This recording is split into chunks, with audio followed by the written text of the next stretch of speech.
Nu mi mai vrea, nu vreau Ami.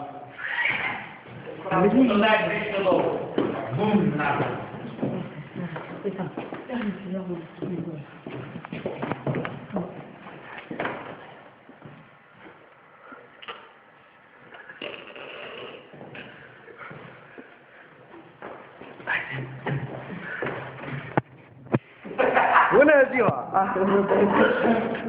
Buletina mea, o buletina horoscopică.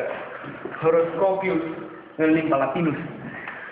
Aici, deci prima zodie este în bou.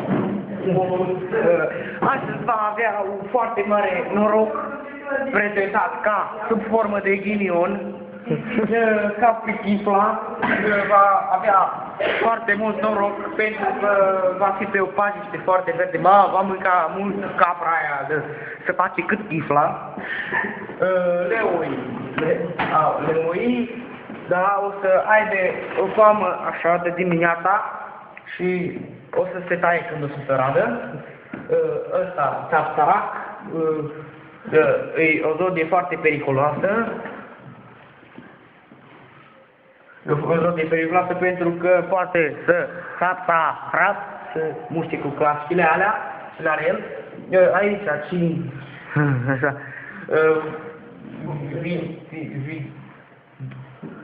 și așa o chestie cască că se face un accident pe stradă. Da, aici ăsta, vărsătorul, vomitătorul, cel mai ăsta, va avea un noroc, foarte mult noroc pentru că va bea până va vomita. Și fecioara, dar nu prea, o să fie fecioară, dar nu-i prea fecioară, că umblă la bambufara. Nu,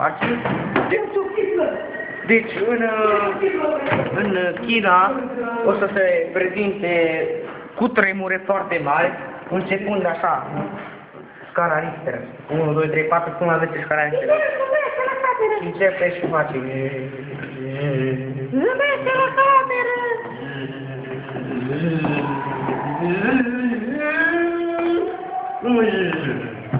Vedeți că aici a trecut de limita, pentru că aici s-a. Zâmbește la cameră! Deci a trecut de limita. Zâmbește la cameră! A trecut de limita care este permisă și va fi în curând investiții mai mare. Zâmbește la cameră! Va fi cam la mai puțin de 5. Minus 2 scara Richter va fi cu tremur. Va fi cu tremur la minus 2 scara Richter. Și dacă mă sună un coleg de muncă. Alo? Nu, și prezint buletin horoscopic. Nu mă, acum ai odată tremure horoscopul de la cu tremur. Căci că închină pe minus 2 pe scara Richter. Tremur, da, să scump sunt de lumea noastră. Bine, lasă-te, vorbim mai târziu. Vezi, cu paragume de iarnă la bicicletă. Vezi că mă prind poliția astăzi fără gume și m-a dat o amendă de bă... Eu știu că mă mai duc acasă pe bicicletă. Așa. Asta a fost vezi. Buletinul horoscopicus.